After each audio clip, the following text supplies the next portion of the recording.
남양주 꿈꾸는 교회 김웅영 목사입니다. 1월 31일 성경 읽기 로마서 6장에서 10장 말씀입니다. 오늘도 하나님의 은혜 가운데 기쁨으로 순종하며 따르는 주의 자녀들이 되시길 간절히 소망하며 함께 말씀 읽겠습니다. 로마서 6장. 그러면 우리가 무엇이라고 말을 해야 하겠습니까? 은혜를 더하게 하려고 여전히 제 가운데 머물러 있어야겠습니까? 그럴 수 없습니다. 우리는 죄에서 죽은 사람인데 어떻게 죄 가운데 그대로 살 수 있겠습니까? 세례를 받아 그리스도 예수와 하나가 된 우리는 모두 세례를 받을 때 그와 함께 죽었다는 것을 여러분은 알지 못합니까? 그러므로 우리는 세례를 통하여 그의 죽으심과 연합함으로써 그와 함께 묻혔던 것입니다. 그것은 그리스도께서 아버지의 영광으로 말미암아 죽은 사람들 가운데서 살아나신 것과 같이 우리도 또한 새 생명 안에서 살아가기 위함입니다. 우리가 그의 죽으심과 같은 죽음을 죽어서 그와 연합하는 사람이 되었으면 우리는 부활에 있어서도 또한 그와 연합하는 사람이 될 것입니다. 우리의 옛사람이 그리스도와 함께 십자가에 달려 죽은 것은 죄의 몸을 멸하면서 우리가 다시는 죄의 노예가 되지 않게 하려는 것임을 우리는 압니다. 죽은 사람은 이미 죄의 세력에서 해방되었습니다. 우리가 그리스도와 함께 죽었으면 그와 함께 우리도 또한 살아날 것임을 믿습니다. 우리가 알기로 그리스도께서 죽은 사람들 가운데서 살아나셔서 다시는 죽지 않으시며 다시는 죽음이 그를 지배하지 못합니다. 그리스도께서 죽으신 죽음은 죄에 대해서 단번에 죽으신 것이요 그분이 사시는 삶은 하나님을 위하여 사시는 것입니다. 이와 같이 여러분도 죄에 대해서 죽은 사람이요 하나님을 위해서는 그리스도 예수 안에서 살고 있는 사람이라는 것을 알아야 합니다. 그러므로 여러분은 죄가 여러분의 죽은 몸에 지배하지 못하게 해서 여러분의 몸의 정욕을 굴복하는 일이 없도록 하십시오. 그러므로 여러분은 여러분의 지체를 죄에 맡겨서 불의의 연장이 되지 마십시오. 오히려 여러분은 죽은 사람들 가운데 살아난 사람답게 여러분을 하나님께 바치고 여러분의 지체를 의의 연장으로 하나님께 바치십시오. 여러분은 율법 아래 있지 않고 은혜 아래 있으므로 죄가 여러분을 다스릴 수 없을 것입니다. 그러면 어떻게 해야 하겠습니까? 우리가 율법 아래 있지 않고 은혜 아래에 있다고 해서 마음 놓고 죄를 짓자는 말입니까? 그럴 수 없습니다. 여러분이 아무에게나 자기를 종으로 맡겨서 복종하게 하면 여러분은 여러분이 복종하는 그 사람의 종이 되는 것임을 알지 못합니까? 여러분은 죄의 종이 되어 죽음에 이르거나 아니면 순종의 종이 되어 의에 이르거나 하는 것입니다. 그러나 하나님께 감사하는 것은 여러분이 전에는 죄의 종이었으나 이제 여러분은 전에 받은 교훈의 본을 마음으로 순종함으로써 죄에서 해방을 받아서 의의 종이 된 것입니다. 여러분의 이해력이 미약하였으나 내가 사람의 방식으로 말하겠습니다. 여러분이 전에는 자기 지체를 더러움과 불법의 종으로 내맡겨서 불법에 빠져 있었지만 이제는 여러분의 지체를 의의 종으로 바쳐서 거룩함에 이르도록 하십시오. 여러분이 죄의 종일 때에는 의에 얽매이지 않았습니다. 여러분은 그때 무슨 열매를 거두었습니까? 이제 와서 여러분이 그러한 생활을 부끄러워하지는 마. 그러한 생활의 마지막은 죽음입니다. 이제 여러분은 죄에서 해방을 받고 하나님의 종이 되어서 거룩함에 이르는 삶의 열매를 맺고 있습니다. 그 마지막은 영원한 생명입니다. 죄의 싹은 죽음이요 하나님의 선물은 우리 주 예수 그리스도 안에서 누리는 영원한 생명입니다. 아멘. 로마서 7장. 형제자매 여러분, 나는 율법을 아는 사람들에게 말을 합니다. 율법은 사람이 살아있는 동안에만 그 사람이 지배한다는 것을 알지 못합니까? 결혼한 여자는 그 남편이 살아있는 동안에는 법으로 남편에게 매여 있으나 남편이 죽으면 남편의 법에서 풀려납니다. 그러므로 남편이 살아있는 동안에 그 여자가 다른 남자에게로 가면 그 여자는 간음한 여자라는 말을 듣게 됩니다. 그러나 남편이 죽으면 그 법에서 해방되는 것이므로 다른 남자에게로 갈지라도 간음한 여자가 되지 않습니다. 나의 형제자매 여러분, 그러므로 여러분도 그리스도의 몸에서 말미암아 율법에 대해서는 죽임을 당했습니다. 그래서 여러분은 다른 분, 곧 죽은 사람들 가운데서 살아나신 그분에게 속죄하게 되었습니다. 그것은 우리가 하나님을 위하여 열매를 맺게 하기 위함입니다. 이전에 우리가 육신에 따라 살 때에는 율법으로 말미암아 일어나는 죄의 욕정이 우리 몸의 지체 안에서 작용해서 죽음에 죽음에 이르는 열매가 맺었습니다. 그러나 지금은 우리를 얽매였던 것에 대하여 죽어서 율법으로 풀려났습니다. 그래서 우리는 문자에 얽매인 낡은 정신으로 하나님을 섬기지 않고 성령이 주시는 새 정신으로 하나님을 섬깁니다. 그러면 우리가 무엇이라고 말을 하겠습니까? 율법이 죄입니까? 그럴 수 없습니다. 그러나 율법에 비추어 보지 않았다면 나는 죄가 무엇인지 알지 못하였을 것입니다. 율법에 탐내지 말아라 하지 않았다면 나는 탐심이 무엇인지 알지 못했을 것입니다. 그러나 죄는 이 계명을 통하여 틈을 타서 내 속에서 온갖 탐욕을 일으켰습니다. 율법이 없으면 죄는 죽은 것입니다. 전에는 율법이 없어서 내가 살아 있었는데 계명이 들어오니까 죄는 살아나고 나는 죽었습니다. 그래서 나를 생명으로 인도해야 할 그 계명이 도리어 나를 죽음으로 인도하는 것을 드러냈습니다. 제가 그 계명을 통하여 틈을 타서 나를 속이고 그 계명으로 나를 죽였습니다. 그러므로 율법은 거룩하며 계명도 거룩하고 의롭고 선한 것입니다.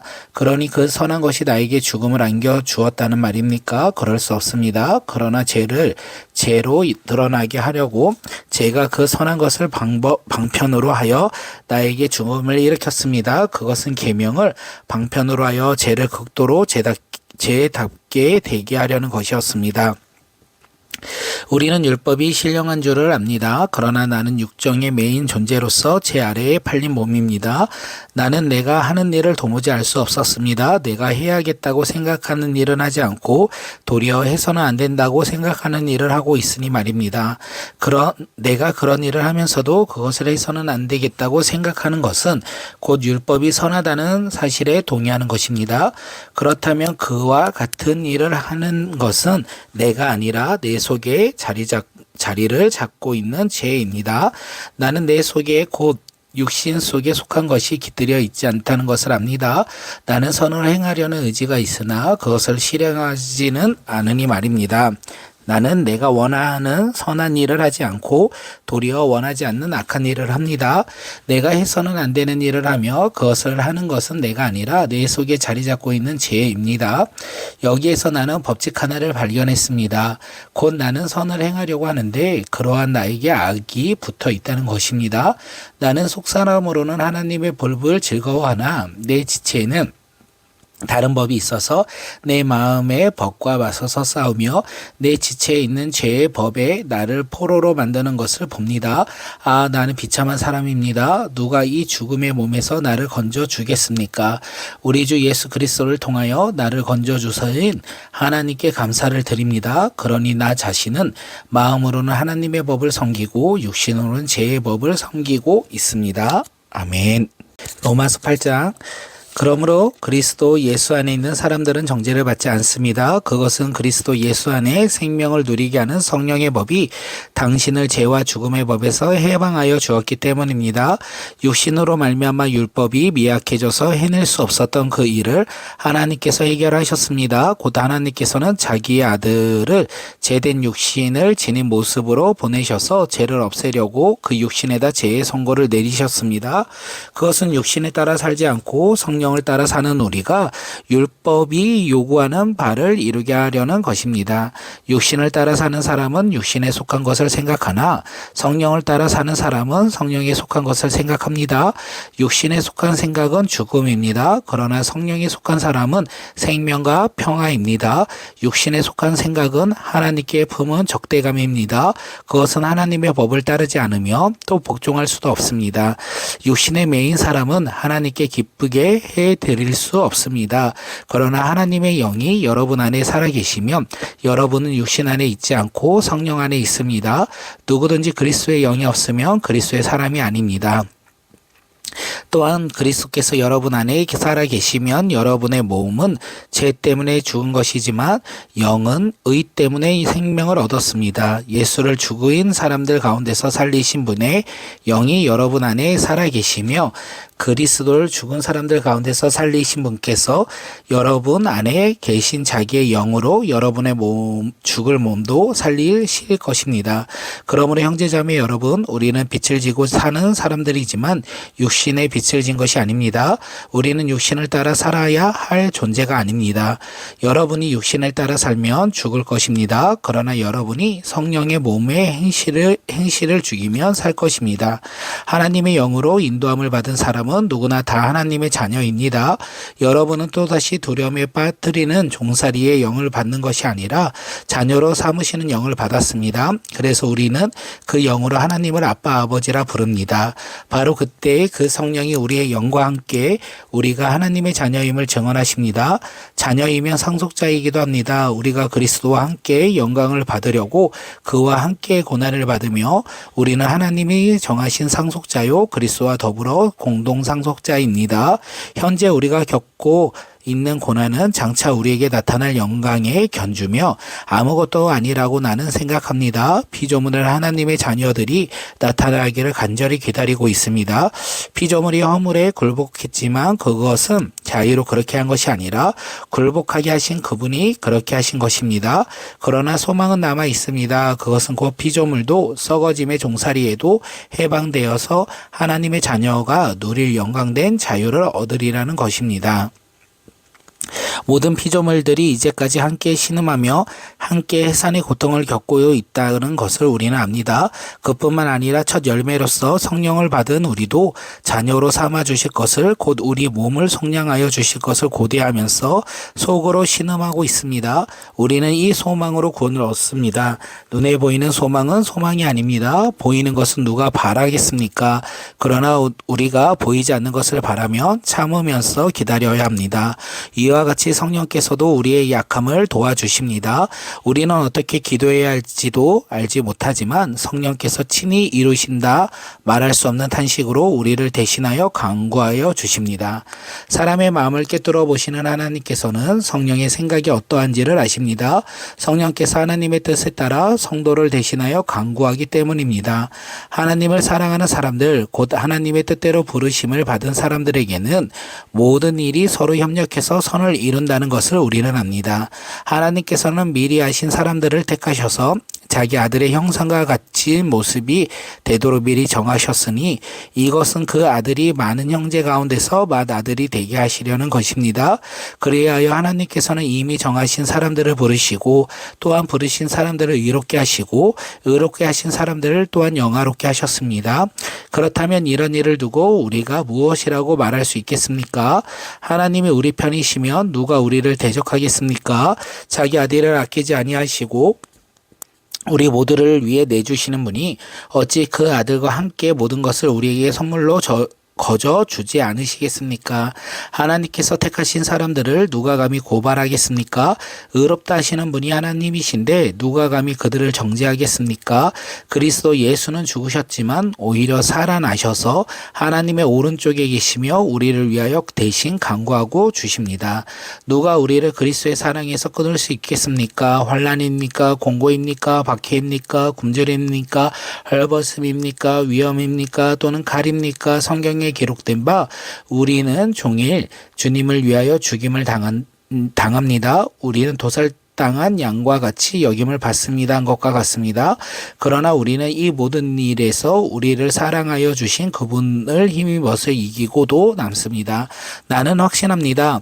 죽음도 삶도 천사도 전세들도 현재일도 장래일도 능력도 높음도 깊음도 그 밖에 어떤 피조물도 우리 주 예수 그리스도 안에 있는 하나님의 사랑에서 끊을 수 없습니다.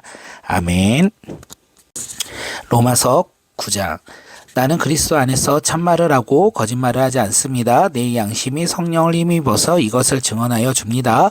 나에게는 큰 슬픔이 있고 내 마음에는 끊임없는 고통이 있습니다. 나는 육신으로 내 동족인 내 결례를 위하여 일하며 내가 저주를 받아서 그리스도에게서 끊어질지라도 달게 받습니다. 내 동족은 이스라엘의 백성입니다. 그들에게는 하나님의 자녀로서의 신분이 있고 하나님을 모시는 영광이 있고 하나님과 맺은 언약들이 있고 율법이 있고 있고 예배가 있고 하나님의 약속들이 있습니다. 족장들은 그들의 조상이요 그리스도 육신으로는 그들에게서 태어났습니다. 그는 만물 위에 계시며 영원토록 찬송을 받으실 하나님이십니다. 아멘. 그러나 하나님의 약속의 말씀을 했다고는 할 수 없습니다. 이스라엘에게서 태어난 사람이라고 해서 다 이스라엘 사람이 아니고 아브라함의 자손이라고 해서 다 그의 자녀가 아닙니다. 다만 이삭에게서 태어난 사람만이 너의 자손이라고 부르겠다고 하셨습니다. 이것은 곧 육신의 자녀가 하나님의 자녀가 되는 것이 아니라 약속의 자녀가 참 자손으로 여겨지리라는 것을 뜻합니다. 이 약속의 말씀은 내년에 내가 다시 올 때에 사라에게 아들이 있을 것이다 한 것입니다. 그뿐만이 아니라 리브가도 우리 조상 이삭 한 사람에게서 쌍둥이의 아들을 수태하였는데 그들이 태어나기 전에 무슨 선이나 악을 행하기 전에 택하심이라는 원리를 따라 세우신 하나님의 계획에 살아있게 하시려고 또 이러한 일을 사람의 행위로 근거하는 것이 아니라 부르신 분을 달려 있음을 나타내시려고 하나님께서 리브에게 말씀하셨기를 형이 동생을 섬길 것이다 하셨습니다. 이것은 성경에 기록된 바 내가 야곱을 사랑하고 에서를 미워하였다 한 것과 같습니다. 그러면 우리가 무엇이라고 말을 해야 합니까? 하나님이 불공평하신 분이라고 말해야 합니까? 그럴 수 없습니다. 하나님께서 모세에게 말씀하시기를 내가 긍휼히 여길 사람을 긍휼히 여기고 불쌍히 여길 사람을 불쌍히 여기겠다 하셨습니다. 그러므로 그것은 사람의 의지나 노력에 달려 있는 것이 아니라 하나님의 자비에 달려 있습니다. 그래서 성경에 바로를 두고 말씀하시기를 내가 이 일을 하려고 너를 세웠다. 곧 너로 말미암아 내 능력이 나타내고 내 이름을 온 땅에 전파하려는 것이다 하셨습니다. 그러므로 하나님께서는 긍휼히 여기시고자 하는 사람을 긍휼히 여기시고 완악하게 하시고자 하는 사람을 완악하게 하십니다. 그러면 그대는 내게 이렇게 말한 것입니다. 그렇다면 어찌하여 하나님께서 사람을 책망하시는가? 누가 하나님의 뜻을 거역할 수 있는가 말인가? 오 사람아 그대는 무엇이기에 하나님께 감히 말 대답을 합니까? 만들어진 것이 만드신 분에게 어찌하여 나를 이렇게 만들었습니까? 하고 말할 수 있습니까? 토기장에게 흙 한 덩이를 둘로 나누어서 하나는 귀한 데 쓸 그릇을 만들고 하나는 천한 데 쓸 그릇을 만들 권리가 없겠습니까? 하나님께서 하신 일도 마찬가지입니다. 하나님께서 진노하심을 보이시고 권능을 알리시기를 원하시면서도 멸망받게 되어 있는 진노의 대상들이 대하여 꾸준히 참으시면서 너그럽게 대해 주시고 영광을 받도록 예비하신 자비의 대상들에 대하여 자기의 풍성하신 영광을 알리시고자 하셨더라도 어떻다는 말입니까? 하나님께서는 우리를 부르시되 유다 사람 가운데서만이 아니라 이방 사람 가운데서도 부르셨습니다. 그것은 하나님이 호세아의 글 속에서 하신 말씀과 같습니다. 나는 내 백성이 아닌 사람을 내 백성이라 하겠다. 내가 사랑하지 않던 백성을 사랑하는 백성이라 하겠다. 너희는 내 백성이 아니다 하고 말씀하신 그곳에서 그들은 살아계신 하나님의 자녀라고 일컬음을 받을 것이다. 그리고 또 이사야는 이스라엘을 두고 이렇게 외쳤습니다. 이스라엘 자손의 수가 바다의 모래와 같이 많을지라도 남은 사람만이 구원을 얻을 것이다. 주님께서는 그 말씀하신 것을 온전히 그리고 조속히 온 땅에서 이루실 것이다. 그것은 또한 이사야가 미리 말한 바 만군의 주님께서 우리에게 씨를 주지 않으셨다라면 우리는 소돔과 같이 되고 고모라와 같이 되었을 것이다 한 것과 같습니다. 그러면 우리가 무엇이라고 말해야 하겠습니까? 의를 추구하지 않는 이방 사람들의 의를 얻었습니다. 그것은 믿음에서 난 의입니다. 그런데 이스라엘은 의의 율법을 추구하였지만 율법에 이르지 못하였습니다. 어찌하여 그렇게 되었습니까? 그들은 믿음을 근거하여 의에 이르려고 한 것이 아니라 행위에 근거하여 의에 이르려고 했기 때문입니다. 그들은 걸림돌에 걸려 넘어진 것입니다. 그것은 성경에 기록된 바와 같습니다. 보아라, 내가 시온에 부딪히는 돌과 걸려 넘어지게 하는 바위를 둔다. 그러나 그를 믿는 사람은 부끄러움을 당하지 않을 것이다. 아멘. 로마서 10장. 형제자매 여러분, 내 마음의 간절한 소원과 내 동족을 위하여 하나님께 드리는 내 기도의 내용은 그들이 구원을 얻는 일입니다. 나는 증언합니다. 그들은 하나님을 섬기는 데 열성이 있습니다. 그러나 그 열성은 올바른 지식에서 생긴 것이 아닙니다.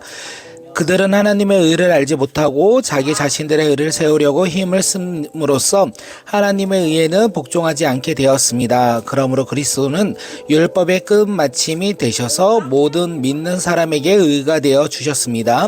모세는 율법에 근거한 의를 두고 기록하기를 율법을 행한 사람은 그것으로 살 것이다 하였습니다. 그러나 믿음에 근거한 의를 두고는 이렇게 말합니다. 너는 마음속으로 누가 하늘에 올라갈 것이냐 하고 말하지 말아라. 그것은 그리스도를 끌어내는 것입니다. 또 누가 지옥에 내려갈 것이냐 하고 말하지도 말아라. 그것은 그리스도를 죽은 사람들 가운데서 끌어올리는 것입니다. 그러면 그것은 무엇을 뜻합니까? 하나님의 말씀은 내게 가까이 있다. 내 입을 열고 내 마음이 있다 하는 말씀이 있습니다. 이것은 우리가 전파하는 믿음의 말씀입니다. 당신이 만일 예수는 주님이라고 입으로 고백하고 하나님께서 그를 죽은 사람들 가운데서 살리신 것을 마음으로 믿으면 구원을 얻을 것입니다. 사람은 마음으로 믿어서 의에 이르고 입으로 고백해서 구원을 이르게 됩니다. 성경은 그를 믿는 사람은 누구나 부끄러움을 당하지 않을 것이다 하고 말합니다. 유대 사람이나 그리스 사람이나 차별이 없습니다. 그는 모든 사람에게 똑같이 주님이 되어 주시고 그를 부르는 모든 사람에게 풍성한 은혜를 내려 주십니다. 주님의 이름을 부르는 사람은 누구든지 구원을 얻을 것입니다. 그런데 사람들은 자기들이 믿을 적이 없는 분을 어떻게 부를 수 있겠습니까? 또 들은 적이 없는 분을 어떻게 믿을 수 있겠습니까? 선포하는 사람이 없으면 어떻게 들을 수 있겠습니까? 보내심을 받지 않았는데 어떻게 선포할 수 있겠습니까? 성경에 기록된 바 기쁜 소식을 전하는 이들의 발걸음이 얼마나 아름다우냐 한 것과 같습니다. 그러나 모든 사람이 다 복음에 순종한 것은 아닙니다. 이사야는 주님 우리가 전하는 소식을 누가 믿었습니까? 하고 말하였습니다. 그러므로 믿음은 들음에서 생기고 들음은 그리스도를 전하는 말씀에서 비롯됩니다. 그러면 내가 묻습니다. 그들은 들을 일이 없습니까? 물론 그렇지 않습니다. 성경 말씀에 그들의 목소리가 온 땅에 퍼지고 그들의 말이 땅끝까지 퍼졌다 하였습니다. 내가 다시 묻습니다. 이스라엘을 알지 못하였습니까? 이에 대하여 하나님께서 먼저 모세를 통하여 이렇게 말씀하셨습니다. 나는 내 백성이 아닌 사람들로 너희의 질투심을 일으키고 미련한 백성들로 너희의 분노를 자아냈다. 또한 이사야는 매우 담대하게 이렇게 말씀을 전하였습니다. 나를 찾지 않는 사람들을 내가 만나주고 나를 구하지 않는 사람들에게 내가 나타났다. 또한 이사야는 하나님께서 이스라엘을 보고 복종하지 않고 거역하는 백성에게 나는 온종일 내 손을 내밀었다 하신 말씀을 선포하였습니다. 아멘.